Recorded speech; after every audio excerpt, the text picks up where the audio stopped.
Assalamu alaikum wa rahmatullahi wa barakatuh. Bandiraɓe on kofnama on gelanama hayruji ɗuɗɗiɗi duniya be alahira. Mo moɗon biyeteɗo Abdul Kadir Abubakar inchallah. Mi wardani on be video kesol dow ko larani YouTube. En gaɗi video ji jurto ko larani kujeji ɗuɗɗi amma en meeɗa waɗugo video dow YouTube ko da en mari bo ɗuɗai ɓurai video ji ɗiɗi ko tati. To Allah lamiɗo hoddiri hande en gaɗa video meɗen dow ko larani YouTube. Ngam majum dokki amin hakkiloji moɗon boɗɗum nder video ɗo. Kujeji joyi en giɗi en kolla dow ko larani YouTube je ɗuɗɗum himɓe ɗon nasta YouTube ɓe anda sirriji majum. Miɗi mi holla on sirriji majum bandiraɓe. Ngam majum en jaha en dara video no haɓɓila torago.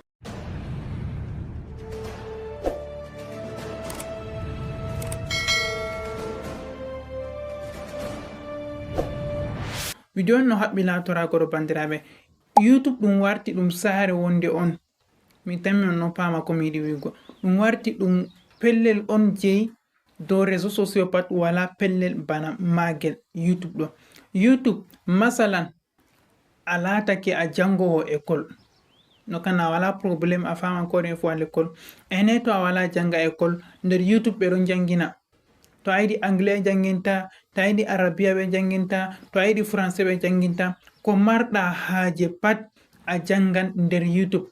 Ɗo on waɗi nase jangirde ma iraɗo kuji ko laran technologie bana je en ɗon gara ɗo irum video do ko laran téléphone Android, ko larani ordinateur be ko nande majum. Ɗum fu majum ɗo YouTube ɗo waɗa ɗum, ɓe ɗon gadda ɗum ha nder YouTube. Ngam majum miɗon mari haaje en jaha en dara video ɗo no haɓɓi latorago. Mi hollan on sirriji guda joyi nder YouTube je ɗuɗɗum himɓe anda. Sirriwa arandewa ngam yiɗi mi hollan on lawol no on gaɗata on ɓustirana téléphone moɗon yarugo connexion ha YouTube. Masalan ɗon lara video ha YouTube amma so YouTube go ɗo yara maɗa connexion. Ngam majum mi hollete lawol ngol a tokkoto hedi YouTube a haɗa YouTube maɗa yarugo maɗa connexion. To ɗon no yarama connexion par jour ɗo yarama 1 giga ma warta ɗo yarama ɓurai demi. En nasta nder video majum. Tawi juto abongo ha chaîne je Fasaha TV en jaha en dara sirwa man no nga haɓɓi latorago. Nda en koci téléphone meɗen bana ni en tefa YouTube. Nda YouTube en nasti nder YouTube bana ni bandirawo. To ta nasti nder YouTube a yiyan nda waddani en bana ni, nda video ji ɗuɗɗi bana ni. Hatti on hani a warata mema haɗɗo. Nda ɗum ɗo. Hami sappiɗo mi tammi a laari haɗo waɗi ba alama S ɗo. A yiyan hatton. Sai wara mema hatton. To a memi hatton bandam waddante bana ni sai a yiyan alama bana parametre nda ha dow ɗo ni mi tammi a laari nda hami sappi kungel ɗo. Sai a wara nasta ha parametre go. To a nasti ha parametre an hatti hani a loroto a nasta. A yaha a nasta ha ɗo waɗi a yi a jippo les be hakkilo kadi. Bandam jippa les be hakkilo. To a jippake les be hakkilo a yiyan haɗa waɗi data saving nda ɗum ɗo. Mi tammi on dari data saving nda ɗum ɗo. Ɗo hatton a warata a mema. To a memi hatton waddante bana ni ba yi waddi ɗo. To sai a wara a hoja a mema nda haje dow ɗo a hosa active ngel. Tammi a laari hami sappiɗo. To a hosa active ngel ni c'est bon, téléphone maɗa warti yaratama connexion. Na téléphone maɗa ta ɗo lara video hedi YouTube yaratama connexion. Ɗo on sirriwa arandewa hedi YouTube je mi yiɗi mi holla en. Sirriwa ɗiɗaɓa ngam mi yiɗi mi holla on nder YouTube. Himɓe fere ɓe ɗon mbiya masalan aɗon lara video ha YouTube nden a wala wakkati je larugo video an hattimma, ma bo aɗon lara video connexion maɗa ɗo dérange aɗo sarga. A yiɗi a acca video majum yeso ngara dartoɗa video majum. Mi hollete lawol ngol gatta tokkotoɗa ta aɗon lara video ha YouTube ko da a acci video majum yeso a wari a lartoto video majum be koyɗum a lartoto video majum wala chaɗɗum wala way seta a ɗaɓɓiti video majum noy be ko nande majum ba. Mi hollan on lawol ngol a tokkoto a yata a ɗaɓɓita video majum. Masalan en nasta nder YouTube meɗen bana ni. Nda ɗo YouTube meɗen en nasti. Mi tammi on ɗon dara. To a nasti nder YouTube majum ɗo masalan en daro bana Fasaha TV. Chaîne meɗen je en andi je Fasaha TV ni ha en daro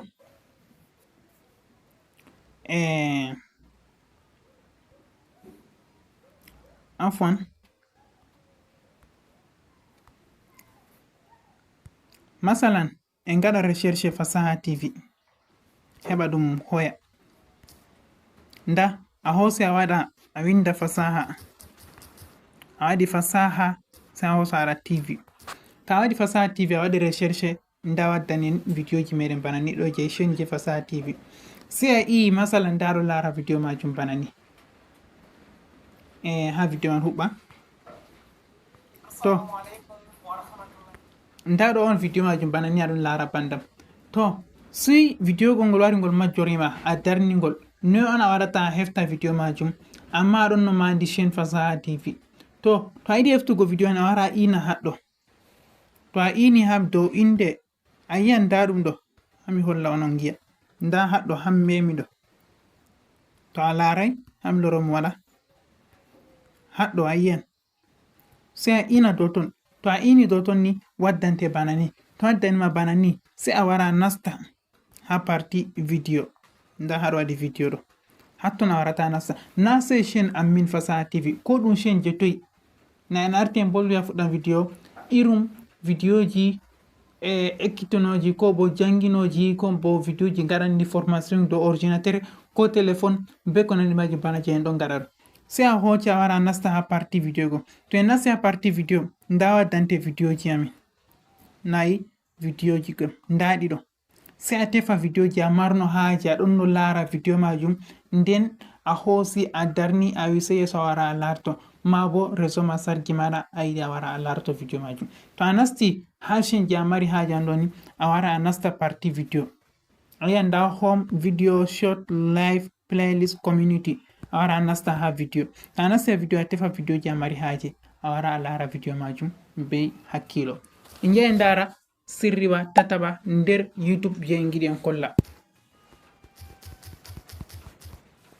sirriwa tataɓa nga en giɗi en kolla nder YouTube ta a wari a nasti YouTube mana bana ni bandam ɗo on YouTube meɗen en nasti to sai a hocca masalan aɗon no lara vidéo Fasaha TV jotta kam ɓe mbiya abonu ha chaine Fasaha TV a hoosi a aboni amma haɓɓiɗɗanayi vidéo majum notification ɗon mari nafuda sosai ha vidéo ha YouTube to en mbi on abone on koki on aboni ɓiɗɗa notification on ɓiɗɗai notification abonugo ɗo ɗon ferɗidiri be notification miɗo wiya ta aboni a ɓiɗɗa dow toɓɓere waddante lunguriyel go a ɓiɗa dow makel ko gartan konta ton a mema dow je dow ham holla on hande mi sendidirana on ɗime nafuda abonnement ɗime bo nafuda notification mi tammi on paami en jaha en darano ɗum haɓɓi latorago mi tammi en kolli sirriji ɗiɗi ɗo tatawa en giɗi en kolla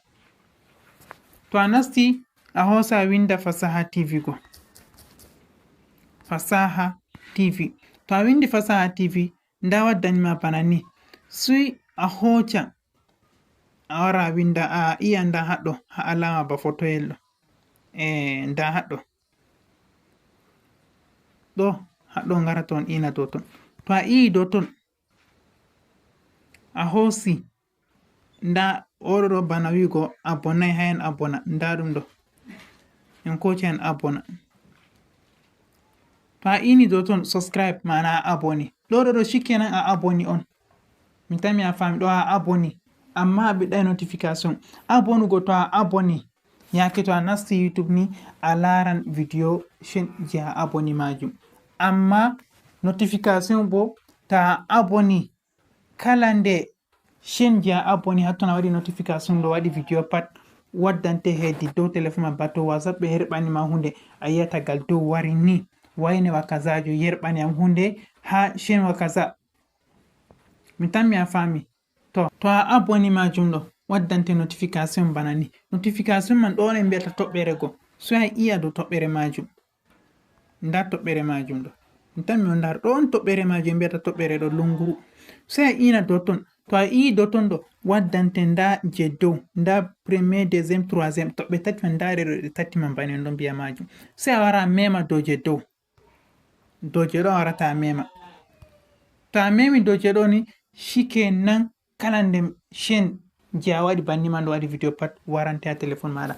Ngam abonugo ha chaîne ɗo, chaîne on je a mari haje a abonata hatton. Chaîne on bo je a mari haje a ɓiɗɗanta ɗum lunguru, ma bo chaîne on je a mari haje a warata notification kala nde waɗi vidéo pat warata ha téléphone maɗa. Mi tammi a fami. ɗo on nafuda notification. En mbino en kollan sirriji man guda 5, amma en dari vidéo ɗo juuta bandiraɓe. En giɗi en ta'a en gartira sirriji man guda 4, en kolla guda 4 majum. To meti en kolla gotel luttuɗum, ma bo to en keɓi feere en cikkitina pat majum en koca en kolla. Gotel ko en kollata, masalan to aɗo lara vidéo ha YouTube, a yiɗi a nexa, a waɗa next, na bo next ko irum bana wigo dasugo vidéo majum. A yiɗi a dasa vidéo, a dasa ni. En ɗo andi ta dasan vidéo ha YouTube kan ɗum ɗon mari probléme seɗɗa. Ta wi ha dasa be hondu saloto pelle dede je a mari haje. Mi hollan on lawol ngol on gatta on dasira vidéo ha YouTube yaha dede pelle je on mari haje larugo. Tokki amin nder vidéo ɗo bana ni bandiraɓe, njehe ndare amin nder vidéo je en kaɓɓi hollugo je yeso bana ni. Assalamu alaikum warahmatullah. C'était un pote ragare vidéo majum. To kadi bana en mbino sirriwa gotal luttunga en giɗi en kolla en ɗon nder YouTube majum bana ni. To a nasti ha YouTube, masalan aɗo lara vidéo ko bana vidéo Fasaha TV man ni, ko vidéo je to aɗo lara, masalan bana vidéo ɗo en giɗi en dara, nda en gadi vidéo majum ha en dara. Mi tammi on dari nda ba vidéo ɗo ta aɗo lara vidéo en taji tu a yiyan bana alama like haɗɗo. Mi tammi on dari nda alama like, en biɗi dow ton like.